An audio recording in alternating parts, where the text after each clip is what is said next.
fuck do you want? Trick or treat, I 8 feet, King Kong ain't got shit on me. Oh, you want tricks or treats, do you? Okay. I'll get a treat for you. You fat ass. Now piss off. I got virgins to sacrifice. To my dick!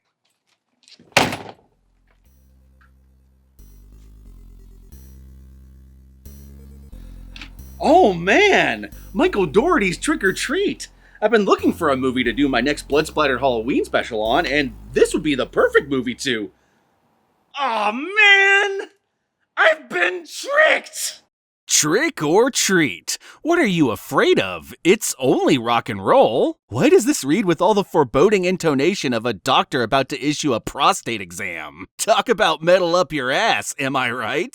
Joking aside, Trick or Treat is a 1986 metasploitation film made at the height of metal's cultural dominance. It's basically the fever dream you would have if you binged all the Nightmare on Elm Streets, went to 1,000 Alice Cooper concerts, and then read up on the Satanic Panic. Ooh, Satanic Panic! Was it at the disco? No, Jack, I'm afraid that this panic was full metal. I'll kill you in your sleep. An early 2000s anime is never full metal. Hasn't been metal since the 80s, man.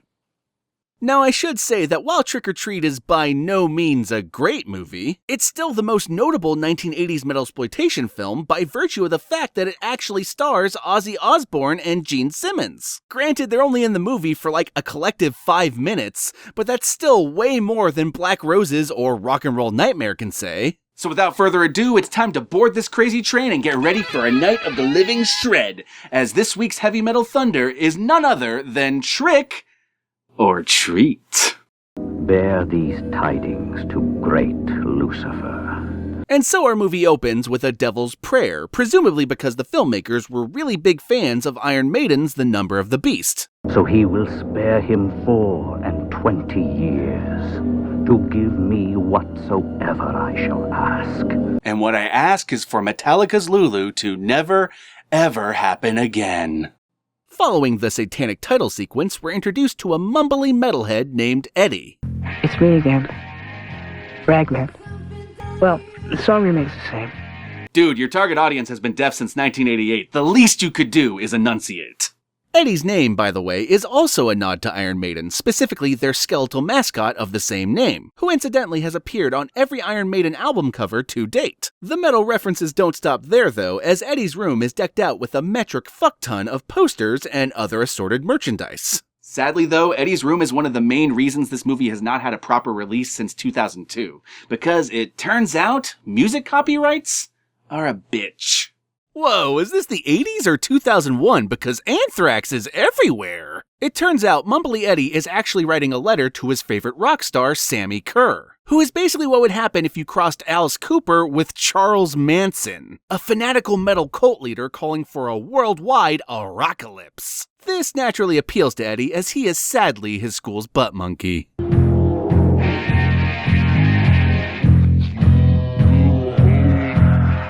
Dude, you got this all wrong. You can't play into their humiliation. You gotta lean into it. Like that one time I was caught eating a guy.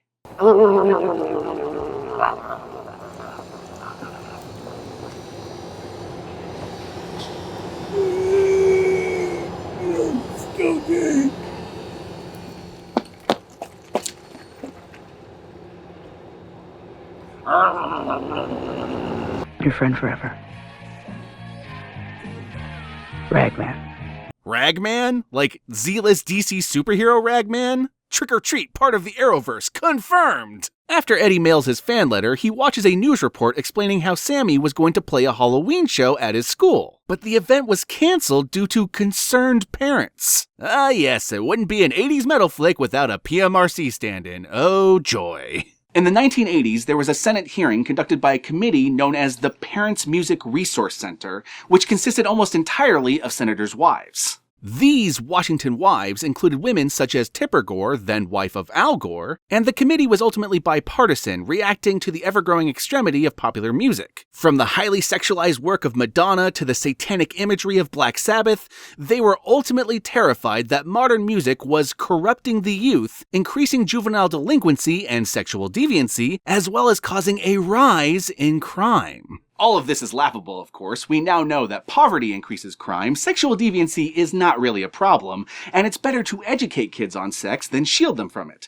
And on top of that, the only real Satanist kids have to worry about anymore is Count Jackula. Who's a cute little baby? You want your lollipop being a good girl?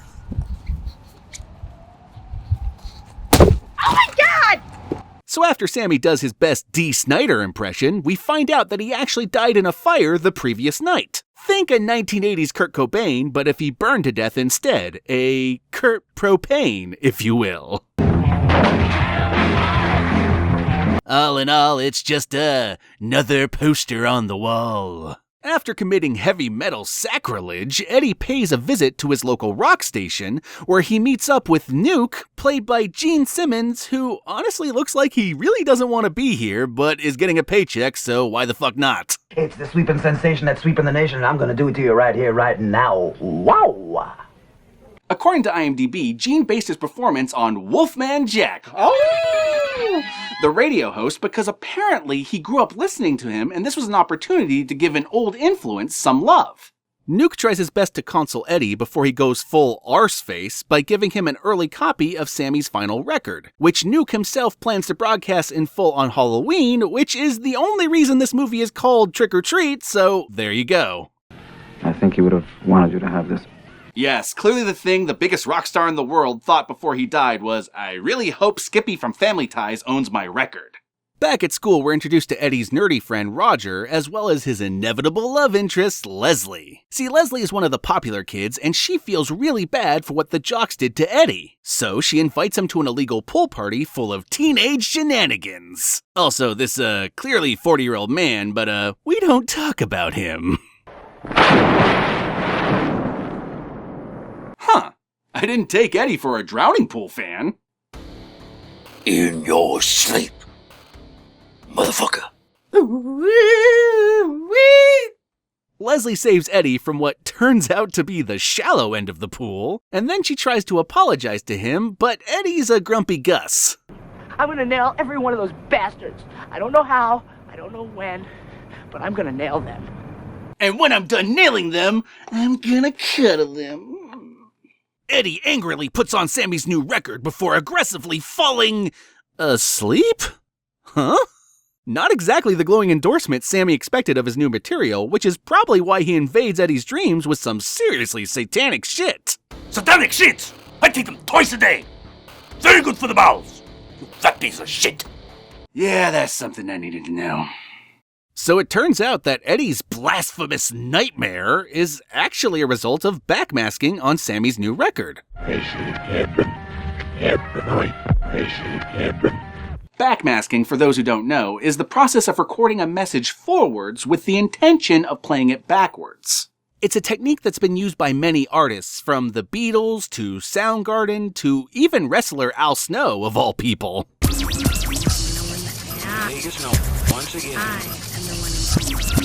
Usually these messages were left in jest or as fun Easter eggs for overeager fans, but in the 1980s, Christian groups and our good friends over at the PMRC accused the process of being a tool for satanic subliminal messaging, which is exactly what happens here. Let the big fish hook themselves. You're the bait is you. I honestly can't tell if Sammy is admitting his groupies are jailbait, or if he just wants to take Eddie fishing.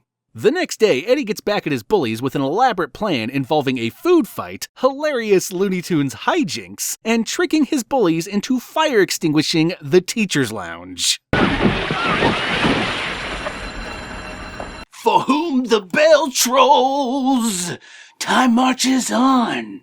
Eddie's pretty convinced the backmasking is a message left by Sammy specifically for him, but Roger is not too impressed with this idea. You see, Roger is more of a cynical skeptic, while Eddie is far more naive. That being said, the broken clock is right twice a day.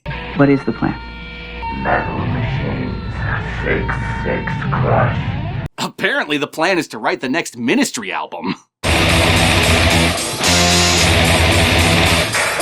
Actually, it turns out Metal Machine 6-6 was referring to Room 6-6, which is the shop class and naturally has a bunch of machines. And as far as Crush goes, well, let's just say that Sammy's spirit channels Final Destination by way of Lucio Fulci.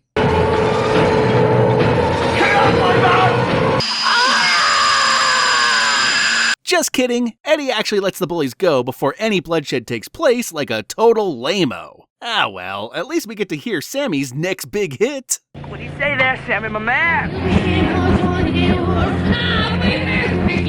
Oh, I get it. Sammy's one of those black metal elitist types that believes music worth listening to is not worth recording. Joking aside, this song is actually a real song by the band Fastway, but played in reverse. You see, Fastway was an 80s supergroup formed by Fast Eddie Clarke of Motorhead and Pete Way of UFO. The band never reached the heights of either former project, but is notable for having done all of Sammy's music in this film, along with some help from composer Christopher Young of Hellraiser fame. But if you, like me, dig yourself some 80s butt rock, I'll include an Amazon affiliate link in the description below because I am a fucking sellout. Oh my god, my son who wears metal shirts and listens to heavy metal music might be into heavy metal. How could I have foreseen this outcome? And that right there is the look of a mom who just discovered her son's been stealing her BDSM gear. Later, Eddie prepares as if he's about to lose his virginity for some reason, and then copies Sammy's record onto tape as a phony peace offering for his bully. What are those? Jeans? They're you? Oh god, Eddie's gone full Peter Parker from Spider-Man 3. The nerd who thinks he's hot shit, but is actually pathetic as fuck. Also, he's apparently a long-lost frog brother now? You're a long way from Santa Clara, bud. That night, Eddie's bully takes his girlfriend out to Makeout Point, where no amount of kissing can convince me he's straight. Either way, he pisses off while his girlfriend discovers Eddie's tape.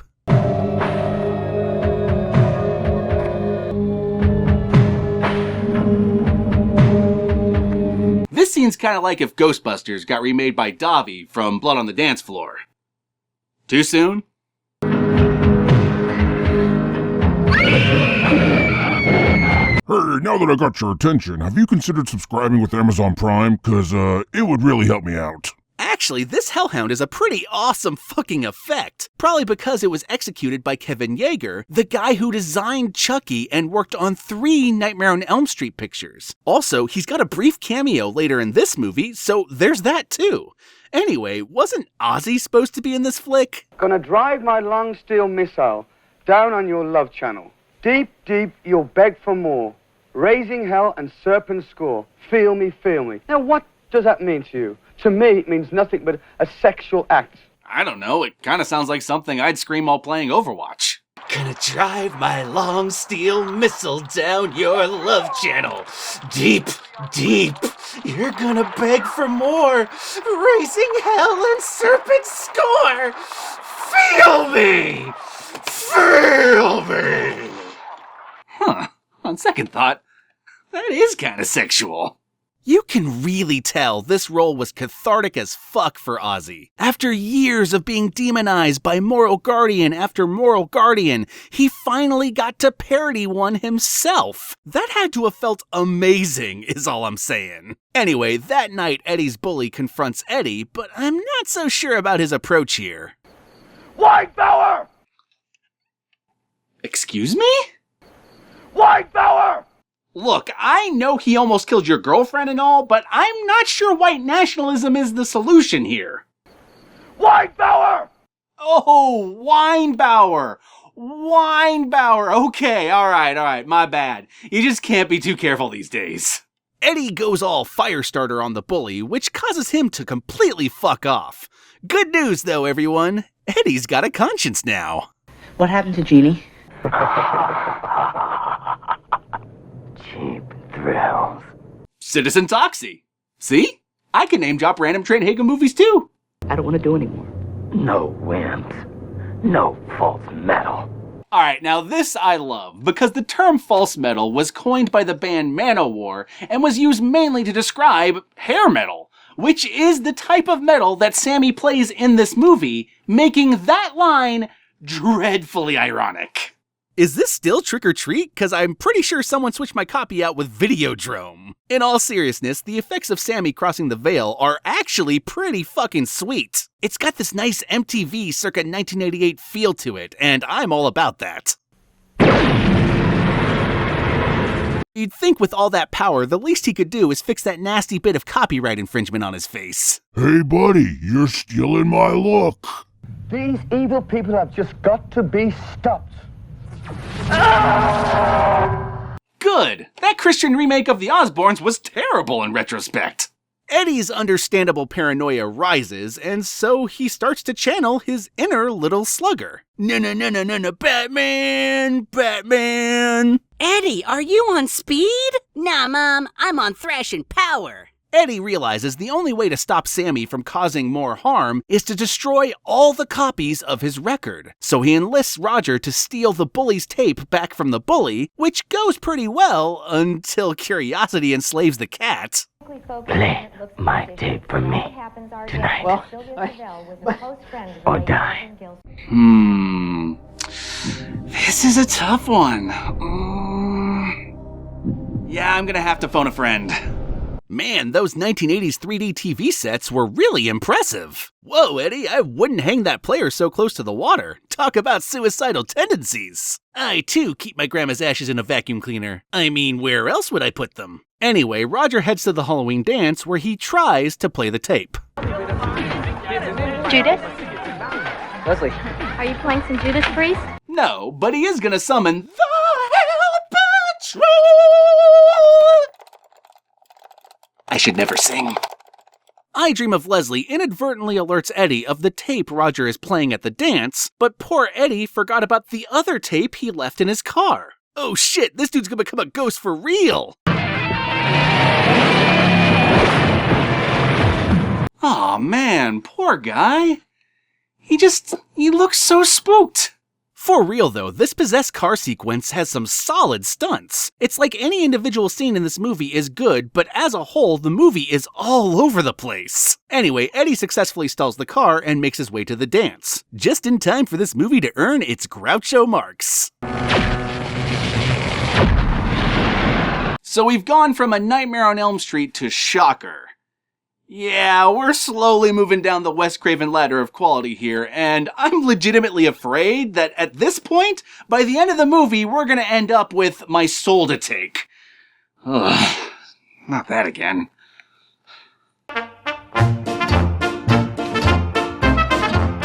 My only problem here is that guitar really should be a flying V. And for my next trick, I shall cosplay the Platoon poster! I honestly can't tell anymore if he's trying to rile up the crowd or if he's just furiously masturbating. Either way, it's clearly a vulgar display of power. Oh god, this is the worst lip syncing since Milli Vanilli.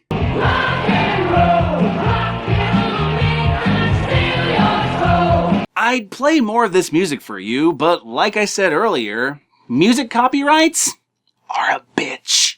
In all honesty, this song is not bad. A tad generic by hair standards, but certainly not the worst music I've heard in one of these movies. Yeah, I'm looking at you, Hard Rock Zombies. This time I feel, this time it's from my heart. Hard rock my ass. Knock, knock, knocking for a sweet surprise.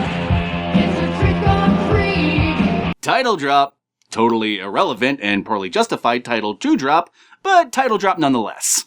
I apparently spoke too soon with that My Soul to Take reference. Talk about taking the concept of death metal literally though, sheesh. And apparently someone didn't have nudity in their contract. Unlike me! Fuck this shit, I'm Eddie Van Balen out of here. This Space Jam remake got really weird though. Less weird than this remake of The Accused, however. I just don't want to see you get hurt too, Lasley. He rapes, but he saves. Remember, ladies, bro means no. Oh no, don't kill the bully rapist guy. This movie couldn't possibly go on without him. No, stop. I call this the electric shocker. 1 in the pocket, 2 in the socket.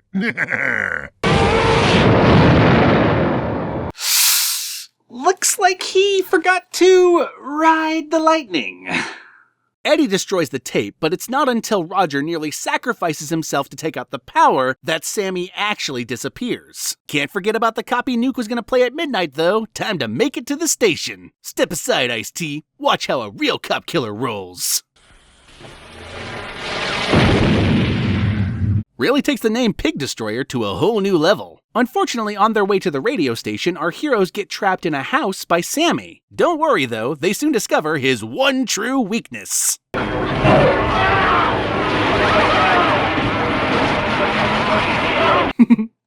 He struck the brown note. Move aside, Slipknot, because apparently Sammy equals shit. Ugh, run, it smells like Teen Spirit in here. Damn, the station is so metal, even its logo is throwing up the horns. Wait, did they kill Nuke off screen?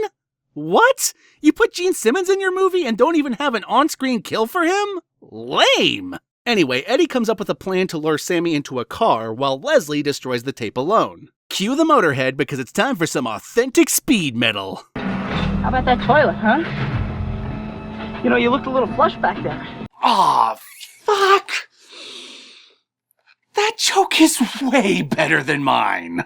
Whoa, slow down there, Hagar. It's okay to drive 55. I'm honestly not sure if I should make a Highway to Hell or a demon speeding joke here. It's a good thing that tape player was pre-filled with explosives though, otherwise she'd have never stopped it. Anyway, Lasley destroys the tape and Eddie finally defeats Sammy.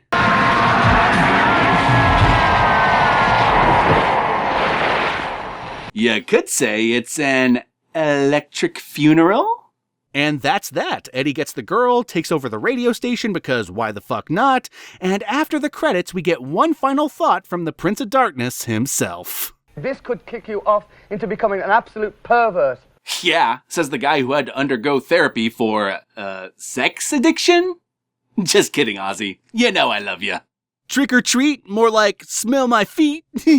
Joking aside, I actually really dig this movie, even though I freely admit it's not the best. It's got some awesome effects mixed in with some really dated ones. Its soundtrack, while listenable and enjoyable, isn't the most memorable, and its protagonist is basically a far less realized version of Brody from Deathgasm. Also, its plot is stitched together from a bunch of other horror movies, making it feel overbloated and random. But with all that being said, I felt a connection to this movie that a lot of other metasploitation films lack. At its core, it feels like it understands why metal appeals and what's awesome about combining it with horror. So for that reason, this movie gets from me a huge metal thumb up a Puritan's ass. And with the review over, I suppose it's time for me to take my good self, well, more like my bad self, back to the writer's room so that I could pump out some more content for all y'all. And, I guess with all that said, peace out, my friends. Oh, it's good to be back. It's good to be back. But I'm still fat. You fat ass!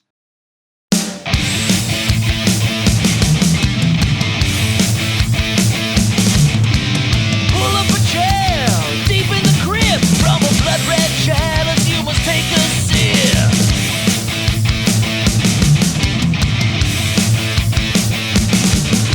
Sit right back for a flick. See gore and entrails and slimy ink. Welcome, you gorehound, the beating, dripping ooze. Welcome. Hi, sweetie. Mommy got you a brand new lollipop. I'm so sorry about the big scary. Are you wearing a Winger shirt? That's the false metal! Ooh. It's a dead baby. Oh man, I haven't had one of these in a long time. But it was on the ground though. 10-second rule. Ah!